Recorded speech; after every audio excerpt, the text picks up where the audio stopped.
fellow Falcoholics. What is up? Welcome to episode 246 of the Falcoholic Live. I'm your host, Kevin Knight at Falcoholic Kevin, joined by a very special guest today to break down the second half of our Falcons 2023 season predictions. He is Eric Robinson at _Eric_Robinson. Eric, how are we doing today?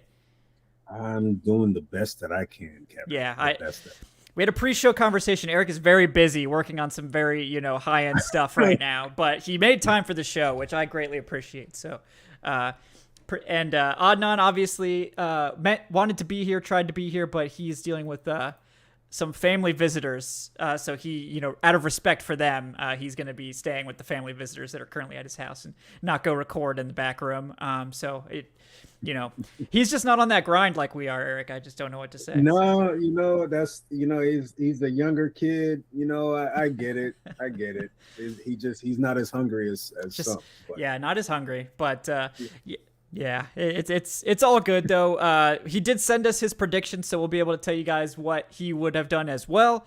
And we'll just fill in the blanks with his reasoning. Probably, we'll just make sure to throw him under the bus if he has any really outlandish takes. But yeah, guys, welcome in once again to the Falcoholic Live. Appreciate everyone for hanging out with us here in the midst of the dead zone. But we are less than a month away now, I believe, from the official start of training camp. So it's not going to be that much longer. We're going to keep it fun over these next few weeks. We're going to be breaking down this type of stuff. Eric came up with a great show idea just before in the pre-show, so maybe we'll do that even over the next few weeks.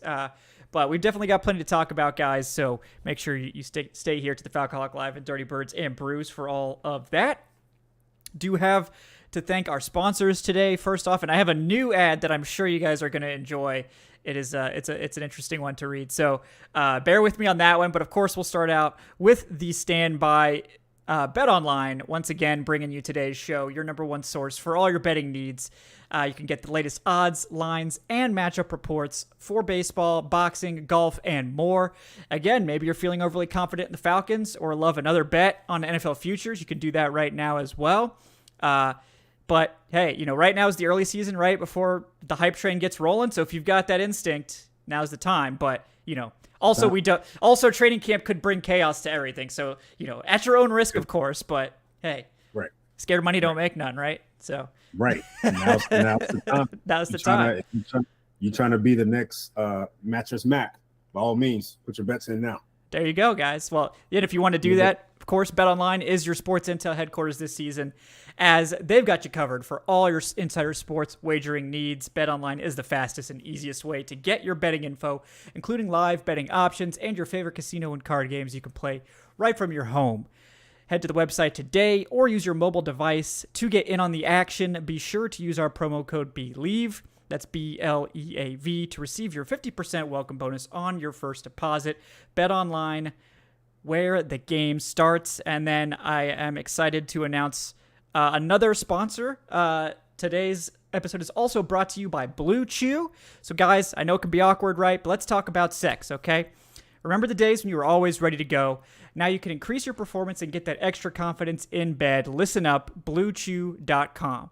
Blue Chew is a unique online service that delivers the same active ingredients as Viagra, Cialis, and Levitra, but in chewable tablets and at a fraction of the cost. You can take them anytime, day or night, so you can plan ahead or be ready whenever an opportunity arises. The process is simple. Sign up at BlueChew.com, consult with one of their licensed medical providers, and once you're approved, you'll receive your prescription within days. The best part, it's all done online, so no visit to the doctor's office, no awkward conversations outside of this ad read, of course, and no waiting in line at the pharmacy. Blue Chew's tablets are made in the USA and prepared and shipped direct to your door in a discreet package. Blue Chew wants to help you have better sex. Discover your options at BlueChew.com. Chew it and do it. I love that. That's a great line. We got a special deal for our listeners, of course. Try Blue Chew free when you use our promo code BUCKET at checkout. That's BUCKET. Just pay $5 shipping to receive your first month free. Visit BlueChew.com for more details and important safety information. And of course, we thank Blue Chew for sponsoring the podcast. So, Yeah, I just you guys remember me giving Aaron Freeman all the all of it for that ad read. So Aaron, here's to you, buddy. So, but no, man. appreciate those guys for sponsoring the show. Really do. So Yeah, I don't have anything to add to that. I think it was yeah, I think I covered it. Yeah. Yeah, I think you did. You covered all the points. I think I did. Yeah, thank you. But that was my first one. So you guys in the comments give me a star rating out of 5. So, but yeah, and also 5-star reviews on the podcast platform. Like, subscribe if you're enjoying the show. Ad reads. Maybe you enjoyed the ad reads. You can leave a 5-star review for that too. But we're gonna get to some content now. So to recap real quick, guys, we did break down the first half of the season on last week's show. You can go watch last week's Falcoholic Live if you haven't seen that yet. Going into that, we went through week 10 to the Cardinals, where Eric had the team going 7-3 up to that point. Adnan had the team going 6-4 through week 10, and I apparently was the pessimist, having them going 5-5 going into week 10, after week 10. Yeah, and then they have the week 11 bye. Now we're back to discuss what happens after the week 11 bye, starting with, of course, hate week 12 versus the Saints. Falcons at home taking on the Saints. And this is, of course, the first Saints game. I like that it's a little bit later in the season than it has been. I feel like the last couple of years it's been like the first game, and that has its own sort of shine, but I do like that it's coming a little bit later this year. So what are your thoughts early on this game, Eric? I do. I'm in agreement with you there. I do like the timing of this particular matchup. I mean, opening the season against them is one thing. They've had a number of games going back to, the start of the Mike Smith era where, opening the season with this matchup, and it's going back and forth. So I think this game here, first matchup being a little later in the season, of course, is a perk because it's coming after a bye. But they're coming out of a bye as well, which sucks. So yeah, we'll see. But I think at this point, for me, how important this season is, I honestly feel this may be their first real test in the season. I mean, I know they have Detroit on the schedule. I know they have Jacksonville on the schedule, but I think this is the one where it's like, okay, let's see where they are as a team. Yeah, I agree. It's an important one. Like, the Falcons have not played the Saints particularly well. They've gotten really close the last year in particular. They really should have won week 1. That was really disappointing. So they need to get it done because we need to, stop losing to the Saints. And this is going to be really important for the division race. I mean, I think most people outside of the NFC South are expecting the Saints to be the division winner. I don't think that is the case. If you'll remember last year, I was like, people were high on the Saints last year. You remember, Eric. And I was like, I don't understand. Like, this team is not that great. Like, what is going on at quarterback? And then they ended up not being good. So, like, I feel the exact same way this year. And I think other than at quarterback, which I do think Derek Carr's a good quarterback. I don't think he's a great quarterback, but I think he's an upgrade over what they had last year. But they got worse across the board otherwise. Like, they lost 2 of their key defensive starters to the Falcons, notwithstanding other guys that left to play elsewhere.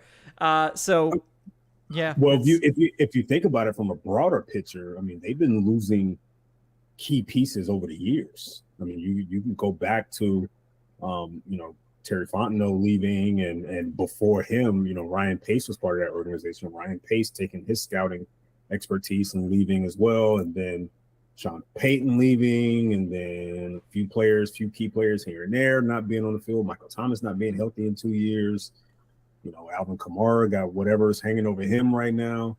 I'm looking at this team right now, even with what they added this offseason. I'm just like you. I'm looking at them the same way that I did this time last year. Like, there's still so many question marks. Yeah. Dennis Allen is still on that sideline, which is I think a lot of people are not talking enough about. No. Well, it was like, that's what we talked about last year too, was like Sean Payton covered up so many holes. Like, as much as we dislike Sean Payton from like a team, like, fan standpoint, he's a good coach. Like, I mean, he is so like that was a huge loss for them. And the way Saints fans just papered over it and were like, oh yeah, Pete Carmichael, it'll be fine. It'll be exactly the same. Yeah. I was like, well, this sounds exactly what we said when Kyle Shanahan left, and it's never been the same since. There's nothing to say. You Yeah. know what it's like to have a play caller leave, and it's not only that a play caller left, but they put someone in place to make these decisions.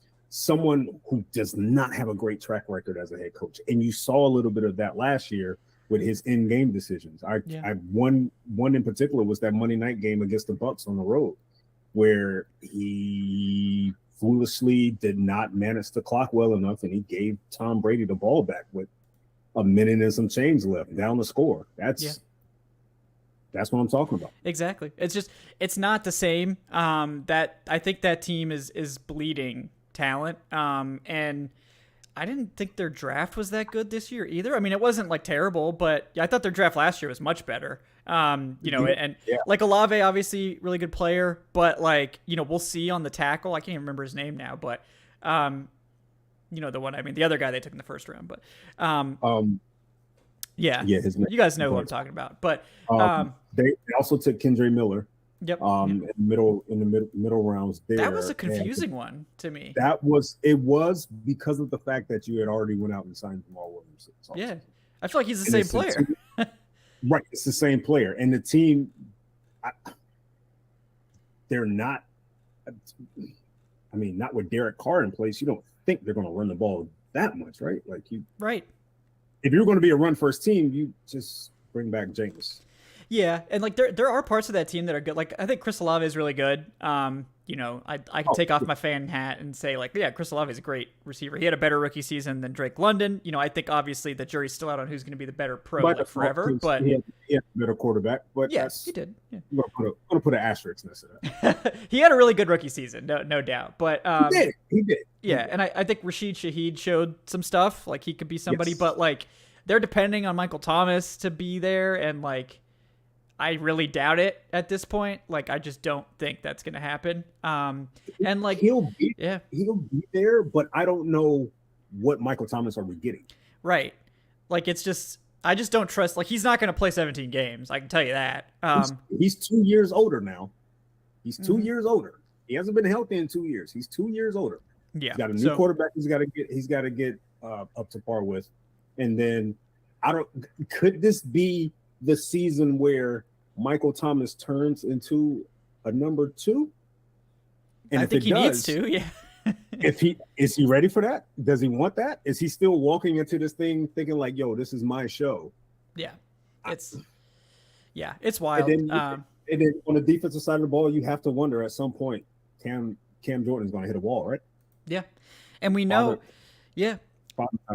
exactly. So like that defense is aging. They've lost a ton on that defensive line in particular. Like Carl Granderson is one of their starters, and I thought he had a good season last year. Like, don't get me wrong, but like Cam Jordan's still good, but then what is it like? They're trying to resurrect Nathan Shepard's career. He's like their starter now on the interior. I do like the addition of Kalen Saunders. Kansas City on the he's good. I do like that to kind of sort of offset losing Shai Tuttle and Anyamata this offseason. I do like that signing. But again, I think we started to see the results of poor drafting at the edge position over the years, because again, you're still waiting for someone to be opposite of Cam Jordan, and Cam Jordan is again, take it off the fan hat. You got to respect him. He's put up numbers. Whether people think he's a dynamic edge rusher or whatever, that's a different conversation. He's still put up numbers. Yeah, he's still a really good power rusher. I mean, he's still a really good power rusher. I'll give him that. Yeah, I'll give him that. But again, he's getting older. He's getting long in the tooth. Like this is something that you and I have been saying since we started this show. The wheels are going to come off for this team at some point. It's going to have to happen, and it may be this year. Yeah, and it may. When we say wheels coming off, we're talking about a season that ends in disastrous fashion. Like, it's going to happen. Yeah. So I mean, it's I think the big thing for this Saints team, the one that people aren't talking about, like people are talking about all the players they lost, but like that offensive line, like in pass protection in particular, was not good last year. And Like, it's expensive too. Like, Andres Pete is making a fortune, and he was really bad. I think he was the 68th guard, according to And PFF. health is enough of a concern for that unit as well. Yeah. Ryan Ramchik's still one of the NFL's best right tackles. I mean, no doubt. Yes. But Trevor Penning, this is why I don't get PFF. His pass blocking grade was a 38.7. And he has a 73 and he has a 73 overall grade. He got off to a very rough start. Yeah. His overall pass block grade is under a 40, and he still has above a 73 overall grade because his run blocking is an 80. Like, that doesn't make any sense. Like, if you average those two numbers together, it's like a 60. So, like, I mean, in an 80 run blocking grade, I mean, that's good, but that's not even that elite. I mean, so it's just bizarre to me that his grade is so high. But, Ryan Ramczyk is the best guy on that offensive line, but those other three interior starters were all below average last year. And it's like it's 3 first rounders, and none of them were good last year. So, and one of them's making a ton of money in Andres Pete, that was one of the more baffling signings, I think, by that front office, giving him all that money. So, yeah, I mean, what do you got for this one? You picking the big dub here? I'm taking the dub here, man. I'm taking the Falcons. I think this is one of those matchups. First of all, they need to beat this team at home. It seemed like they haven't beaten this team at home in a very long time. Yeah. They need to win at home. I think what we saw last year from this team, I think they, correct me if I'm wrong, they lost both games by combined 4 points. Yeah. I think so I think we saw enough last year. And I know people want to say, hey, throw out the records when it comes to division play. But you got to understand the game within the game. And I saw enough within the game that lets me know, hey, they can play with these guys. Yeah. There's just a few things here and there that they needed to do in order to get the win. One, not – how about let's blitz Jameis Winston in the fourth quarter with a bad back. How about that? Let's do that. Okay, maybe. Dean. Anyway, right. Yeah. And I think in that second matchup, they were. I really do think Ritter was going to take them down the field for a game winning score. I think so. Yeah. I think this team knows that they're capable of beating them. You can even go back to 2 years ago, 2021. Yeah, 2021 should have beat them then too. When they split. Yeah. So I mean, it's like they know they can beat them. And I think right now it's time to put it all together. I think that's where the veterans in the locker room, the Calais Campbells, the Bud Duprees, they come in and they say, hey, you know what? You guys have been trying to beat this franchise for a while. It's time to do it. And having that voice and that demeanor in the locker room can help that. So I'm giving the Falcons the win. Yeah, I'm also going to go with the win here. I think that that by the time we get to this game, the Falcons will probably be favorites. That's my opinion.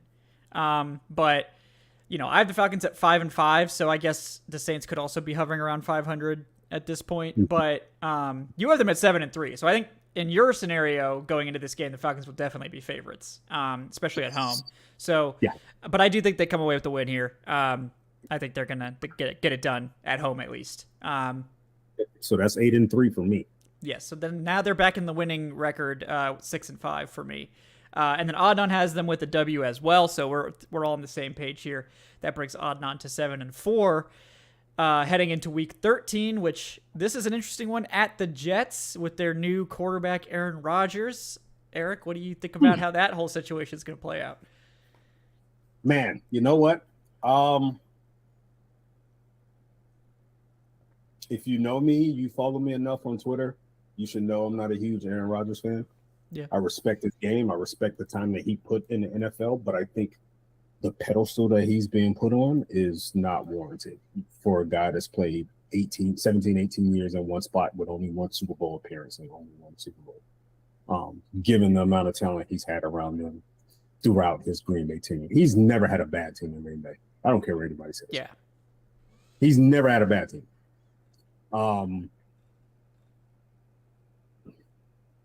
If this was in Atlanta, I would feel better. Yeah.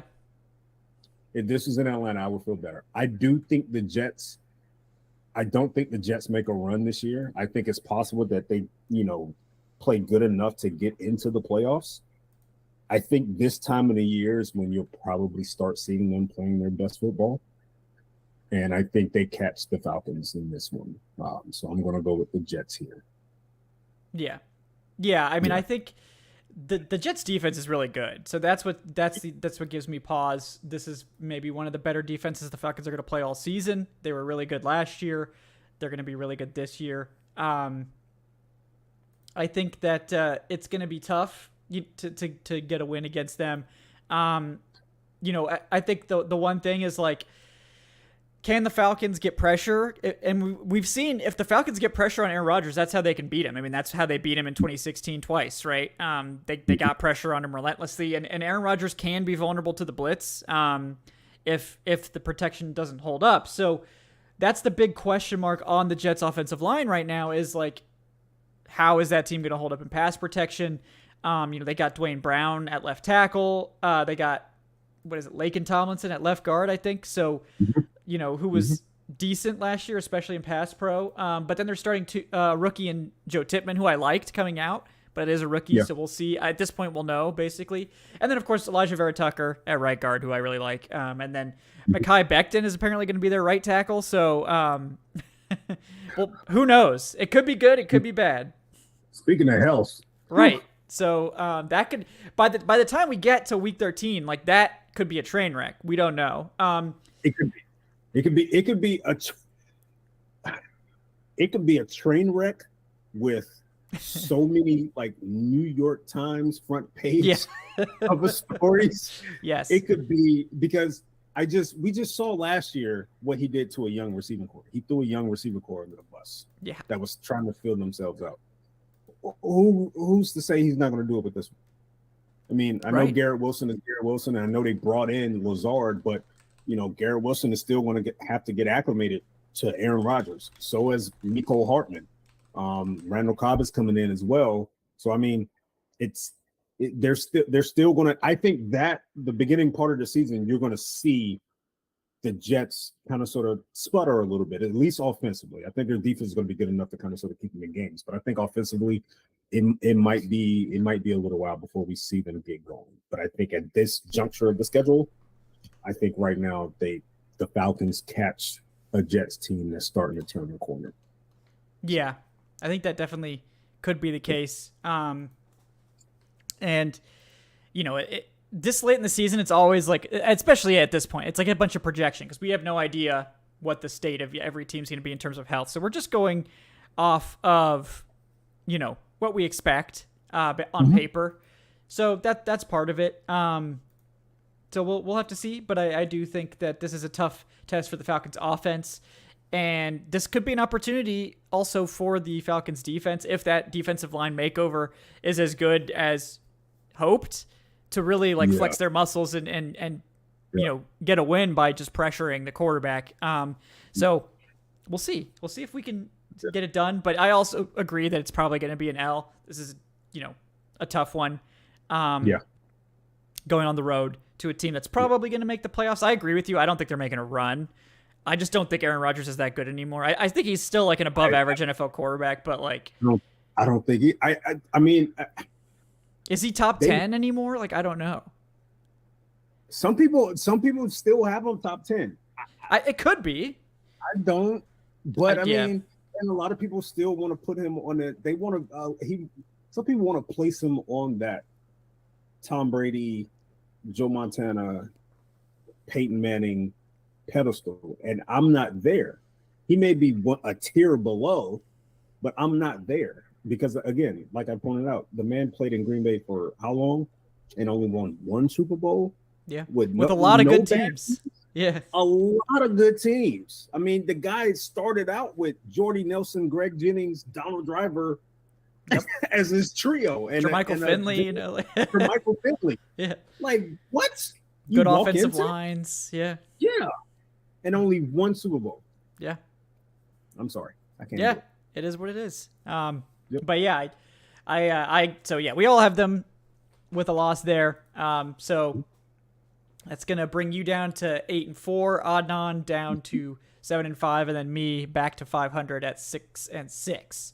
Before we get any further, guys, do you want to remind everyone that's joining us to like and subscribe? We really appreciate that. It helps the show grow in a big way. Please do give us that 5-star review on your podcast platform of choice. If you're interested in supporting our training camp travels, I will officially be there 7 days this year, 7 practices early, and then Adnan, I believe, will be able to take over the next 7 before the first preseason game.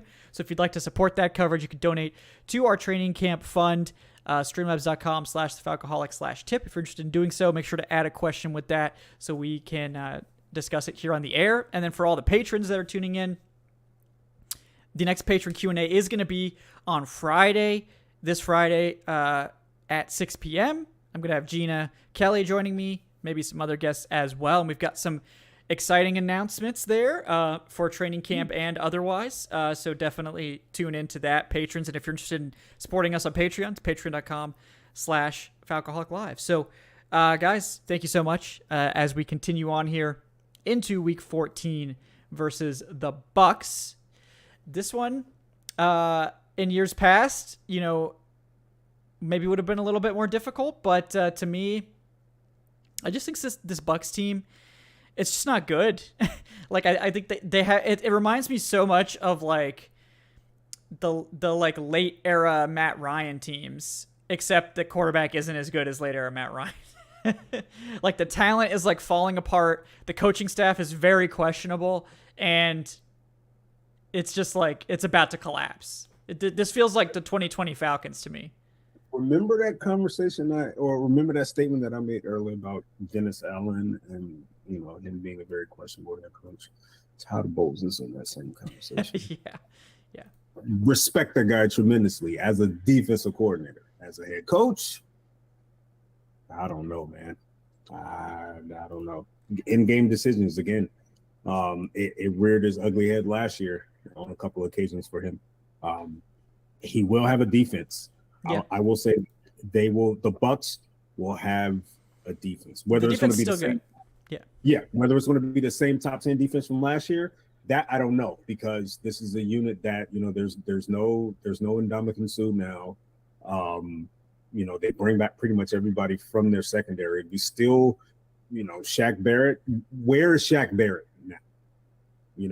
Right. Because he hasn't been healthy lately as well.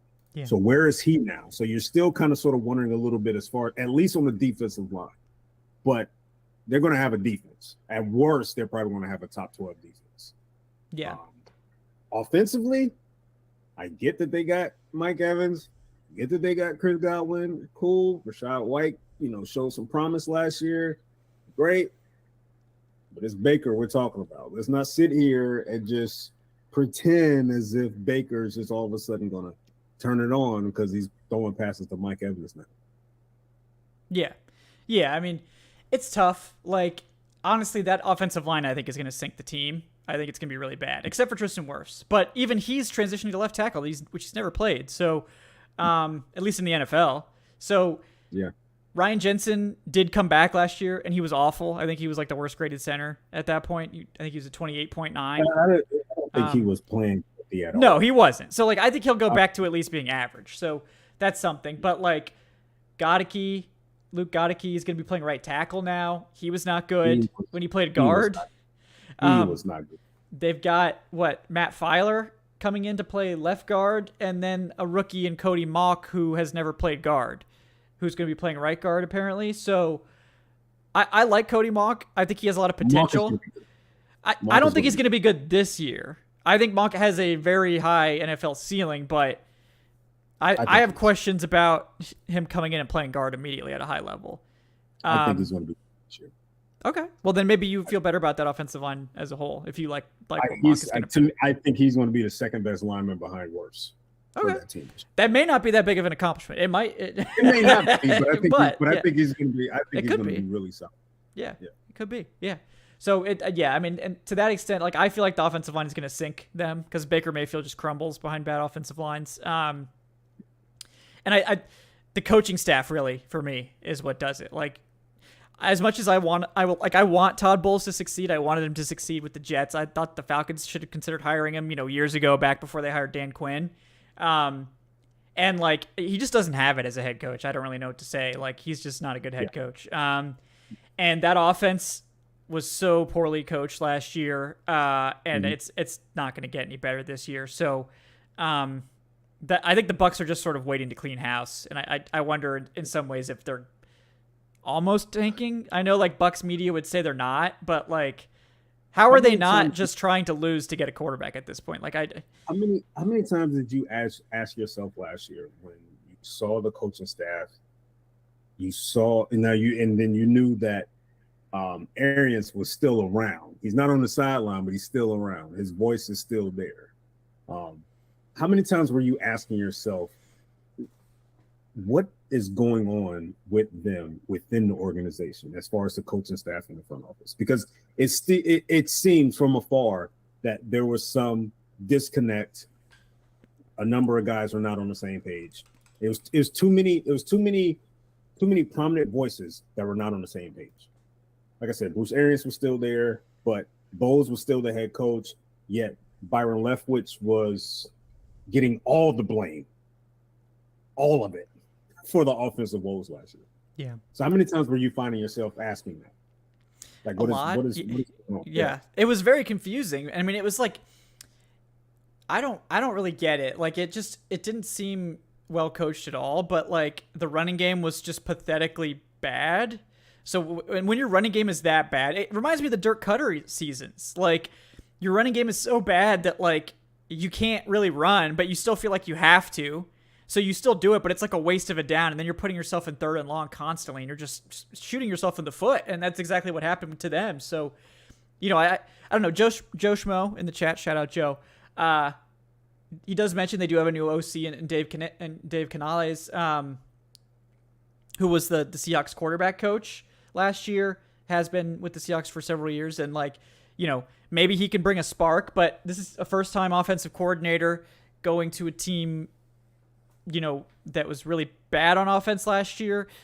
I think Canales has a chance to be better, certainly, than Byron Leftwich was last year, but I don't know that it's going to be like it's going to take a minute for him to adjust to being a play caller. I think he's going to take his lumps this year. But yeah, I mean, I agree with Joe that I think that he is interesting, certainly, but it's a lot to expect a first-time offensive coordinator to like lift your team.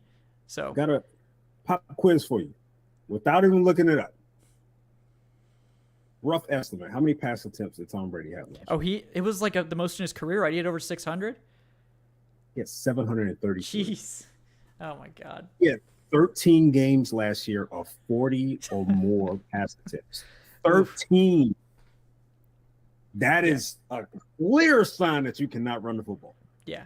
And like if they make Baker Mayfield do that, it's going to be a disaster because there's probably going to be 3 picks out of those 40 attempts. So, that's not going to be a good situation. So they need that run game to come alive, and I'm not sure that it will because of the offensive line. I do like Rachaad White, but I don't think it was Leonard Fournette's fault that the running game wasn't working. Like I don't think it was Fournette's fault. He's fine. No, I think Leftwich does get a little bit of blame because of the play calling. Yeah. There was out of those 13 games, there's about 4 or 5 games, Kevin, where he had 50 or more pass attempts. Yeah. And I know there are times where you can't run the football that your obvious solution is to throw more, but I mean, good God. 733 from a 40-something-year-old quarterback? Yeah.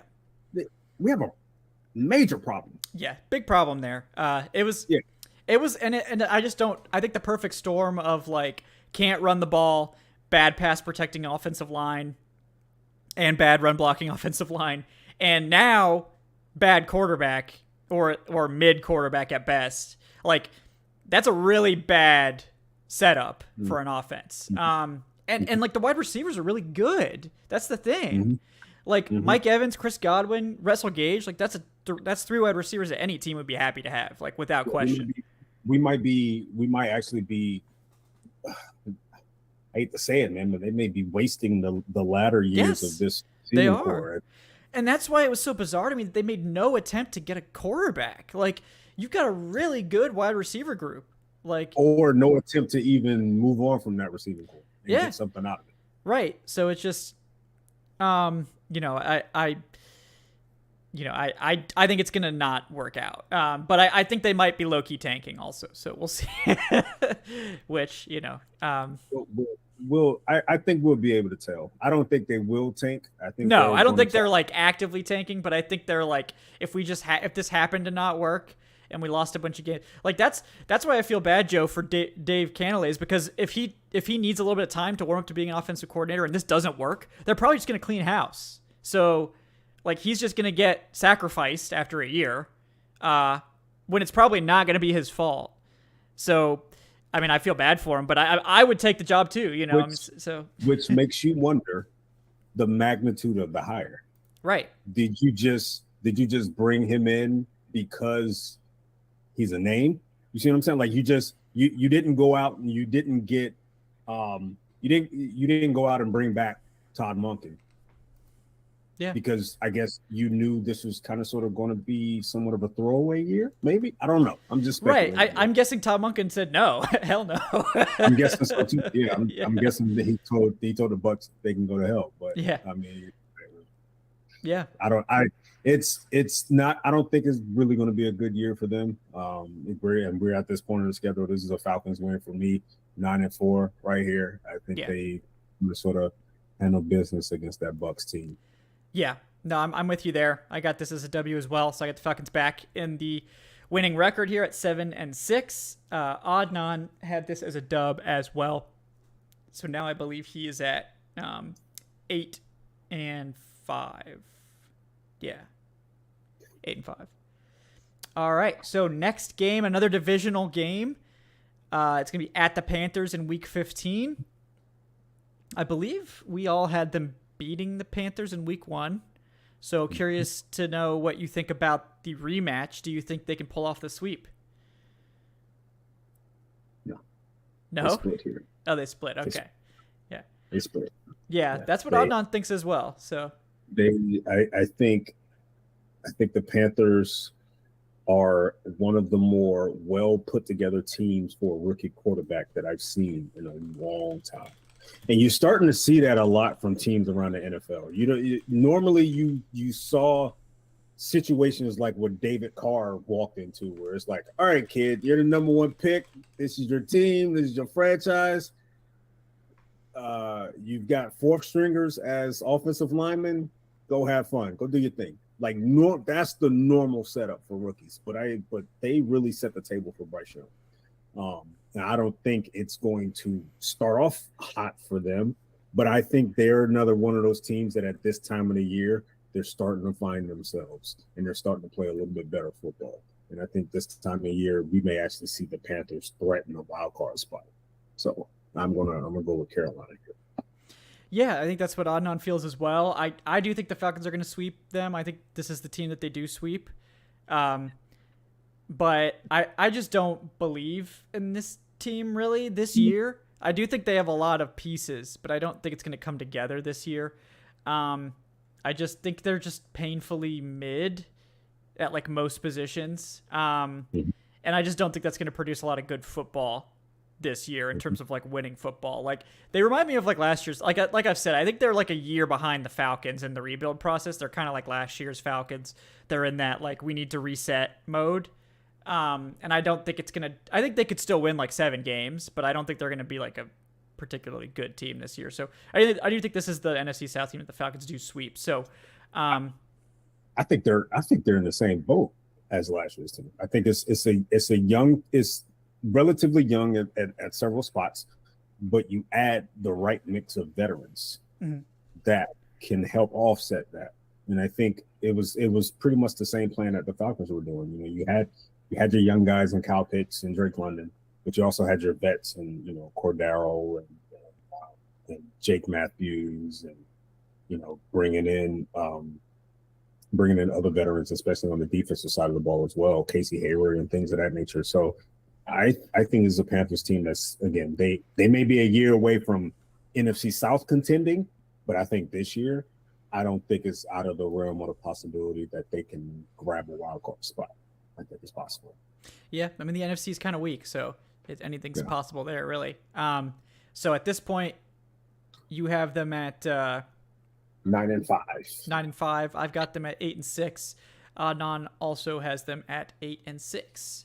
So, all right, week 16, the Colts at home. It would have been more fun if Matt Ryan was still there. We could have given him like a big standing ovation or something like that. But Matt Ryan may play this year. He's not retired technically, but if he doesn't, the Colts are going to owe him a lot of money. So either way, he's probably happy. I'm glad he isn't. I don't want to Yeah. see Calais and Grady Jarrett gang up on him. I don't want to see him getting murdered behind that just embarrassing offensive line. So I don't want to see him put multiple picks. I couldn't watch that. Yeah. So yeah, I'm curious what you think about the Colts. I know they just fell off a cliff last year. I wonder, is that who they are, or is this team better than that and they just had a really down year? What do you sort of think about that? It's going to be a bad year. Yeah. They're drafting top 5 again next year. It's not going to be good. Not to mention, I'm sure you probably saw the reports today about looming suspensions for gambling. That's going to affect their roster. It's not going to be sunshine and roses in Indy this year. Yeah. I will say this: with all the talk that Anthony Richardson got this past offseason, this past draft cycle, and how many times he was linked to the Falcons, and how many Falcons fans were wanting him, this better be one of those games where he doesn't want to watch it again. He wants to just move on to the next week. It better be one of those games. Yeah. They better win, and they better win handedly, and they better make Anthony Richardson look bad. Because if he don't, I'm going to hear about it. And I don't want to, because I didn't want Anthony Richardson in Atlanta. Yeah, I remember. Yeah, you were not on that train. Yeah. Not on that train. Yep. Yeah, I was interested, but I didn't. I think none of us thought it would happen, but I was like somewhat intrigued, but also like, like we want to see what Desmond Ridder can do. Like everybody else hates Ridder. I don't. Like I want to see what he can do. So, give him a chance. And like Bijan, objectively, I think is a better prospect. So, absolutely. It's Bijan, of course. Yeah. But yeah, I mean that someone named their first child after Bijan. I just want to make it. It's such a cool name. I would not hesitate. Yeah. That's a sweet name. Name his first child after Bijan. That's crazy. But anyway, Yeah. No, I mean they were 4-12. Probably could have even been worse than that. They made Jeff Saturday their interim head coach, and he went 1-7. It's just, I mean, this team is a roller coaster, but I think it was like defensively, just they weren't awful, but offensively they were like the worst team in the NFL. One of them. It was. I mean, name a problem. Jonathan Taylor wasn't healthy. Offensive line wasn't blocking. Matt Ryan wasn't playing great. Receivers were not getting separation. Receivers were not getting open. Receivers were not going deep. Name an issue. That offense saw every last one of them. Yeah. And again, I think this is like, this team has some pieces on it that I like. I like Alec Pierce. I was a big fan of him coming out. I wish the Falcons could have found a way to get him and Ridder together, but you like him as a 1? What? You like him as a 1? I don't know that he could be a 1. I think I was expecting him to be the 2 in Atlanta next to Drake London. That was what I was sort of hoping. I think they just have a team of 2s. Yeah, Michael Pittman, like I feel like he's like flirted. He's like flirted with being a 1, but never has gotten there. And then another 2. Yeah, I love Josh Downs. You know what? Me personally, I would not be surprised if Josh Downs either leads the team in some receiving stat by the end of the year, whether it's catches, yards per catch, something. Josh Downs is going to be a player for that team this year, and they're going to need him. But I don't see this receiver core does not scare me one bit. Not one bit. No, it like and like Pitt, like again, it's like Pittman and Pierce are both like good receivers, but like we'll see. I think this is going to be a learn year for Anthony Richardson. And like, are they even going to play him? I feel like they're too big of cowards to even play him. I think they are going to play. Like from week 1 or? Hey, it's growing. It's a growing possibility Yeah. that he could be tried out there week one. Not What saying about he's what about ready. Minshew mania? No, no Minshew mania. Okay. Yeah. It's gonna be a bad year in All Indy, right. man. So big dubs then is what I'm getting from you. Big dubs. Absolutely, Okay. a convincing dub. So right Yeah. now they are 10-5. 10-5 for you. Adnan has them as a big dub as well. So that's going to be 9-6. I also have this as a W. So that means the Falcons, in my prediction, are on a 3-game winning streak at this point. So You're everyone trying who to called me resurrect everybody from called me a the, pessimist before. So now I'm predicting some good things. So from that start, that rocky start to the season. yeah, exactly. They're going to finish strong. So Oh, before they're we, gonna yeah, hate me after this. yeah, Eric is the opposite of me. So I'm glad people can be mad at you after this one. But we have Michael Scott with the $20. Thank you so much, Michael, man. Really appreciate your contributions. His question: any chance we get some Dirty Birds and Brews merch in the future? And the answer is absolutely, Michael.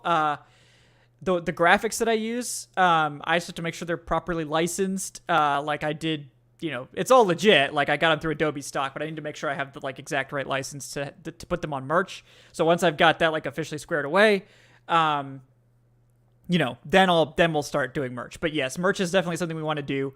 I'm looking into which providers are going to give us the best return, and it's going to be the highest quality. I know people have asked for pint glasses, obviously, with the Brews theme.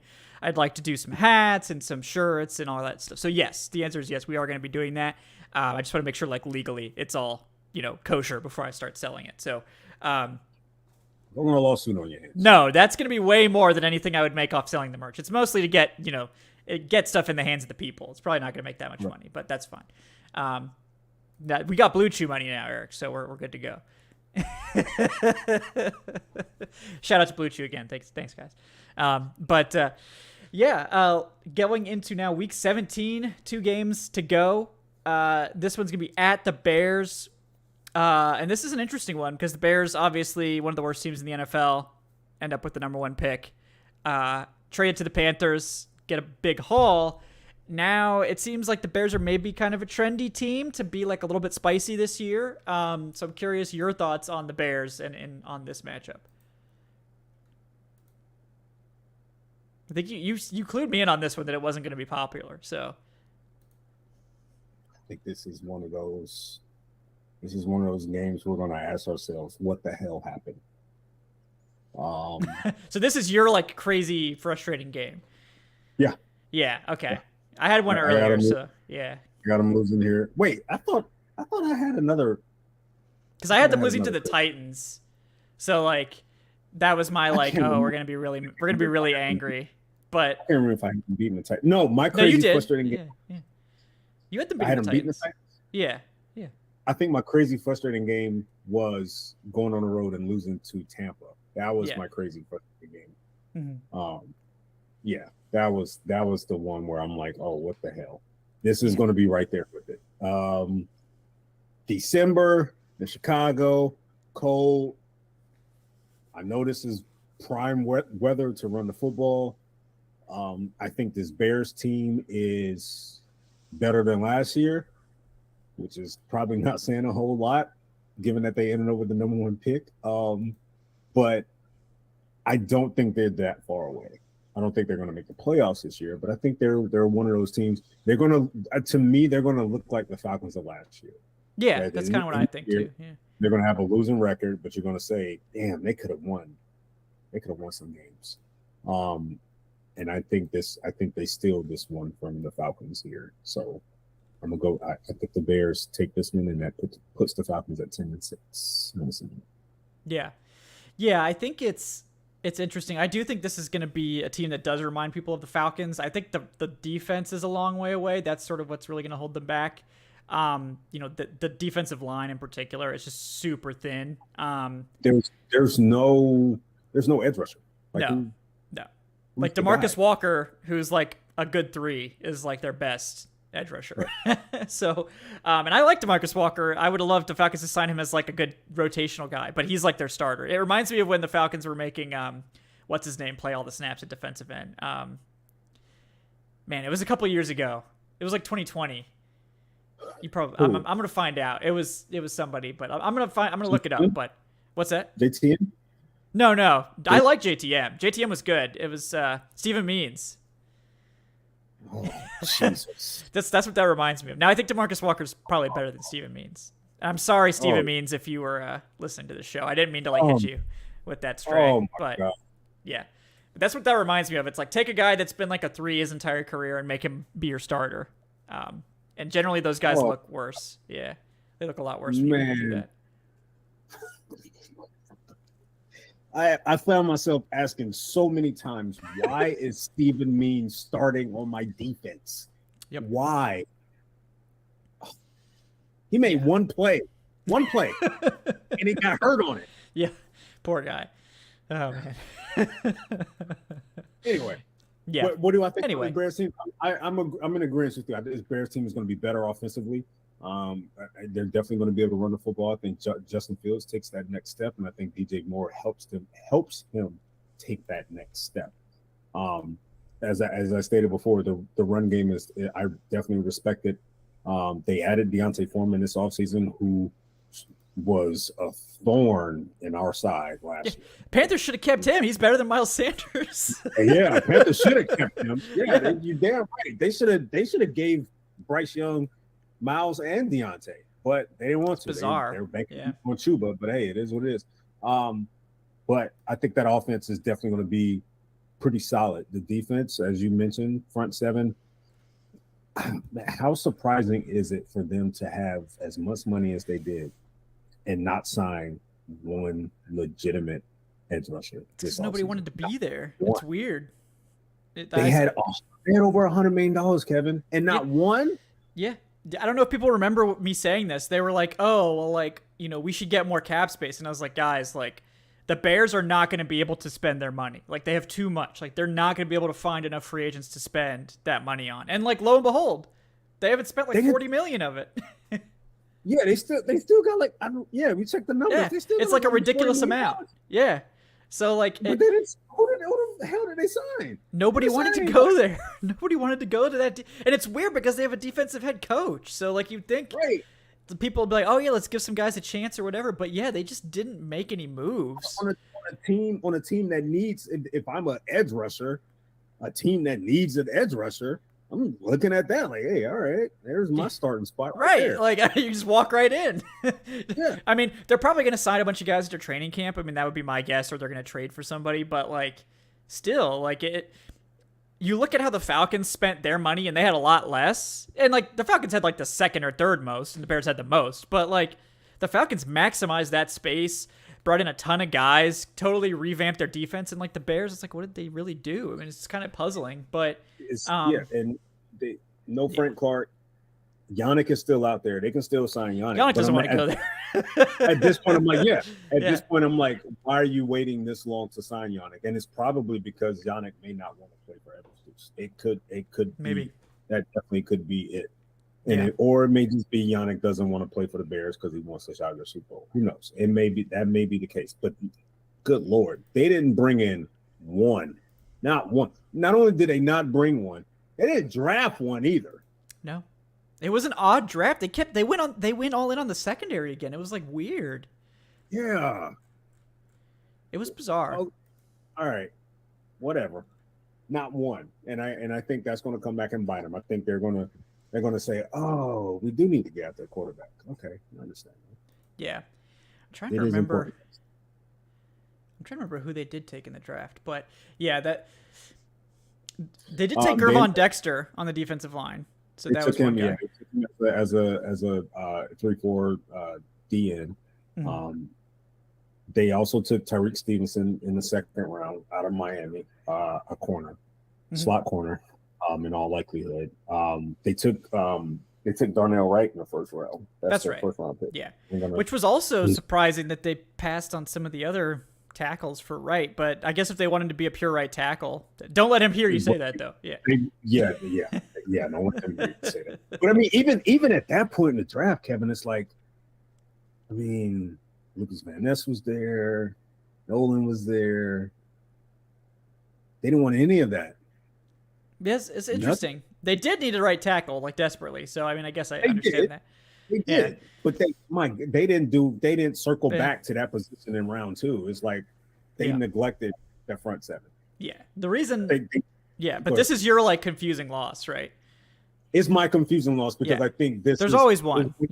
Yeah, it's always one. It's one of those games where I don't think the Bears are going to be able to really contain the Falcons, in my opinion. But I think offensively, that unit can give them a little bit of trouble, especially if they're not able to get after the quarterback. If they're not able to really get after Justin Fields, it's going to be some issues. So I'm gonna go with the Bears here. I think the Bears sneak out a close win. Yeah, and Adnan was with you on that one, that this is his sort of like puzzling loss. I am getting a dub here. We're going on a 4-game winning streak. We're doing this. And the reason for that is I think the most important stat for the Falcons going against other defenses is going to be run defense numbers. And the Bears were 31st. They allowed over 157 yards per game on the ground last year. They also were the worst in the NFL at limiting rushing touchdowns. They allowed almost 2 rushing touchdowns per game on average and 4.9 yards per carry. So I think I think this is what the Falcons are going to do really well. Like, if you can't stop the run, they will demolish you. Like, they will destroy your soul. And I think they will demolish teams that can't stop the run. And that'll be sort of their calling card. And like, it's going to work, I think, against some teams that just like have gone all in to stop the pass, and the Falcons will be like, okay, we're going to make your life miserable for 4 quarters. And I think that'll get them some wins against teams that they might otherwise not have a great chance of beating. So, you smell that? Is that The Rock? Is he cooking? Smell barbecue chicken. Smell barbecue chicken when I smell it. Yep. How many yards per game they gave up? 157.3. Oh, this is some good barbecue chicken here. It's fresh off the grill. Mm-hmm. Oh, yeah. So that's why I'm going big dubs there. Yeah. I don't think they can stop the run. And they didn't really do much to fix that. So, hey, look, I'm not sitting here. I'm not out here predicting Super Bowls, but I'm going to tell you this right now. Your run defense is struggling. Atlanta's going to smash you. Like, they will dominate. Yeah. You better call. Better sign a backup nose tackle that week because he's going to be playing. That nose tackle's getting more snaps than he's ever played in a game before. So right, yeah. So the Falcons did force. They forced 8+ players in the box on, I think, the second highest rate in the NFL last year. The Falcons. So if your base package is weak, no mercy. Like, it's going to be bad. So. And then we got Brandon. Don't let it be a unit that had a bad week the week prior, and you might have lost the starter or two to injury. Oh, don't let it be that. Yeah, no, that would not be great either. We just picking meat off the bone at that point, right? Yeah. We got Brandon with the $2. What's up, Brandon? Thank you, man. He says, "Do you think the Bears will use Noah Sewell as an edge?" He didn't play edge in college. He did rush a fair amount as a blitzer. He would have to put on a lot of weight. They are really desperate at edge rusher, but yeah. He's already 260. He's one of the biggest middle linebackers I've ever seen. He's already like 260 coming in. He's big. I don't think that's a great idea because, as you mentioned, he hasn't played it. You can groom him to possibly take over for Edwards. Which, again, is one of those situations where I'm like, okay, why did they do this? You sign Edwards, you sign Edmonds, and then you draft Sewell. Okay. It's weird. Yep. Okay. I guess. But no, they better not. Yeah. Yeah. They better not.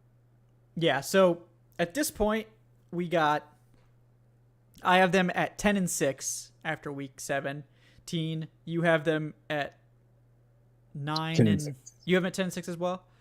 Mm-hmm. Okay. And then I think Adnan has them at 9-7 going into week 18's rematch with the Saints. So in my prediction, just for the record, I do believe the Falcons clinch the division by beating the Bears in week 17. So they go into week 18 not needing to win. It would be nice, obviously, if they still do, but just to preface this for my prediction before we get to it. But Saints rematch. We spent a lot of time talking about the Saints. We covered a lot of the strengths and weaknesses. Obviously, do you have them needing to win this game to make the playoffs, Eric, or do you think they'll have clinched before this point? No, I think they'll be in the playoffs. I think they'll be okay. Yeah, but so like the rest of the NFC South is like 2 games back at this point. Yeah. I do have them losing this one as well. Yeah. I think it's like one of those things where it could be like the Bucs last year, where the Bucs bunched their starters at halftime. Like, you know, they don't necessarily like keep their starters out the whole game, but they just sort of like get them some snaps, get them some reps, and then bench them at halftime. But like I'm not necessarily predicting that. I do think the Falcons just lose this game frustratingly. However, I will say that I think the Falcons, if they need to win this game to make the playoffs, that I think that they will win this game. I think they clinch against Indy. Yeah. Okay. That yeah. puts them at 10-5. I think that clinches the playoffs. Okay. Spot for them. Yeah. So you have them like just coasting the last 2 weeks. Kind of, sort of, yeah. Yeah. Yeah. I have them needing to get the Bears dub, and then they'll be on a 4-win streak, and then they do lose against the Saints in Week 18. Adnan does have them winning. So he's obviously a big Falcons fan, having beating the Saints. So he has them sweeping the Saints officially. I think he's the only one of us that has them sweeping. So we know where Adnan stands on that debate. But yeah, so final records then at this point, I have them at 10-7. I have them winning the NFC South, and I have them 10-7, getting them the 4 seed. Well, how many division wins in your 10-7? Let's see. Because I have them splitting. I have them going 10-7 and 3-3 in the division this year. I have them going 4-2 in the division, I think. Gotcha. That sounds like enough to clinch the Yeah. Yeah, because they swept the Panthers and split with everybody else in my prediction. Yeah, I got them splitting with everybody.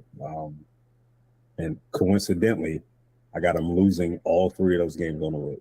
Losing at Tampa, losing at Carolina, losing at New Orleans. Yeah. I know. Yeah. I know, fans. I can hear it now. I know. Fans are like, so you got them at 10-7 too. 10-7. Yeah. So I think we all ended up on 10-7 somehow. That's hilarious. It's just because our first half was very different. Yeah. We were all like, yeah. It was. That's funny. I felt like they were going to hit the ground running starting the season. You thought that they were going to play good, but still have some question marks here and there. And then you felt like after that bye was a time for them to, get their act together as a team, and boom, they come out that bye like gangbusters, man. So yeah, I think at this point they get off to a hot start. They clinch it around week 15 against the Colts. They get to 10-5, eventually 10-7. But I still think it's one of those situations where it's like, I don't think it's one of those situations where it's like you're wondering which team is going to show up in the playoffs, so you're concerned about them going into the playoffs. I think you still feel fairly confident about them as a team going into it, even with 2 losses to end the season. Yeah, and they're going to have a tough matchup against the top wildcard team, which is probably going to be like the Cowboys. But the Cowboys do choke a lot in the first round, so we do have that working in our favor. So we get to get that sweet Dan Quinn revenge, Eric. We open, man. I can see this happening, like Falcons, Cowboys, week 1 of the playoffs. Falcons just destroy Dan Quinn in the playoffs. Run the score. Yeah. We owe them one. Yeah. Throw the towel. Throw the Since damn you towel. didn't want to run the football, we're going to run the football for you now. Yep. That's what we're going to do. I do suspect it's going to be either the Eagles or the Cowboys that are probably that 5 seed, would be my guess. Probably Cowboys. So, yeah. So it's going to be a tough game, but we're not making any playoff predictions at this point because this is already ridiculously early. But I would, but I haven't seen the Cowboys play yet, so we'll see. Well, I'll reserve my judgment until later. Let me ask you this: what division is only going to have 1 entry into the playoffs out of the NFC? Oh, you think somebody's going to have? Oh yeah. Which one's not going to? It might be the NFC South. Which one will? Only have? Probably the NFC South. 3 that you're going to get. I think you're going to get 2 from the East. I think you're going to get 2 from the South, 2 from the West, okay.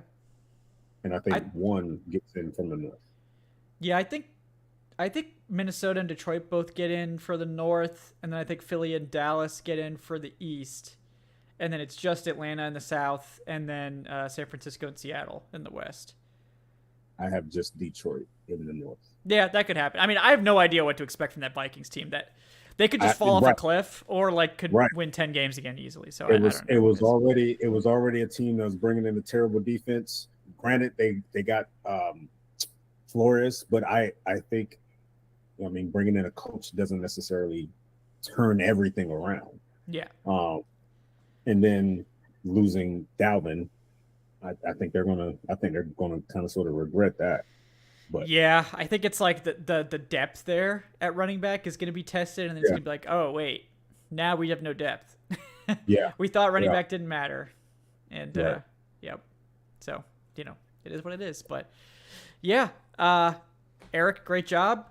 Somehow we arrived on the same predictions after a very different first half, but it was fun. How we got there was very different, so still very interesting. But guys, he is Eric Robinson at _Eric_Robinson on the Twitters. Anything you're working on, Eric, that you'd like to plug? No, man. I'm gonna plug the same thing I plug every time I come on here, man. Falcoholic. That's everything you need when it comes to Falcon related news. Insight is all there. By all means, check it out. I know Kevin is cranking out content. I know it's the time of the year where it's like, okay, we're reaching for content now. I get it. It's being felt. Yeah. It's being felt on the airwaves as well. Yep. But yeah, Falcoholic.com, man. Check it out. Absolutely, guys. Lots of great written content coming your way there. I'm Kevin. I have Falcoholic Kevin. You can check out all my stuff there on Twitter. Like Eric said, we got stuff coming here on the Falcoholic Live. Like I said earlier in the show, we've got our patron Q&A coming up on Friday at 6 p.m. So we hope to see all the patrons there. Looking forward to that. We've got some exciting announcements on there for training camp and otherwise. Some updates on the patron fantasy football leagues coming as well. For those of you interested in getting involved with that. You can join at any time, even up until including Friday at 6 p.m. if you want to join us. Patreon.com/Falcoholic Live. Anyone that's interested in donating to the training camp fund, you can do so off the air as well. Just make sure to leave your question with your donation. We will read it on the next show. Those do still show up for us, so don't worry about that. Streamlabs.com/thefalcoholic/tip. You can also go to my Twitter if you prefer Venmo. I do have a Venmo link attached to my Twitter account as well, if you prefer that. Every dollar that's going to the training camp travel fund, we do appreciate everyone for contributing to that. Thanks to the donors tonight, Michael, Scott, and Brandon. Once again, we appreciate you guys for your support. Do have some exciting stuff. I'm going to announce it on the patron Q&A, but you'll be able to listen to that, I believe, on Monday on the podcast feed as well. So you can get that announcement there. And of course, I'll bring it up next Wednesday too, but some fun stuff's coming. So especially if you live locally in Atlanta, or you are going to be going to Atlanta for training camp, there will, potential fun thing happening in that region for the dates of training camp potentially. So, stay tuned. But guys, we do appreciate you. Thank you guys for tuning in the depths of the off season. Thank you for keeping it real with us, hanging out. And appreciate BetOnline once again. The show is brought to you by BetOnline. And guys, thank you so much for hanging out. We will see you next time on the Falcoholic Live and the Dirty Birds and Brews podcast. Until then,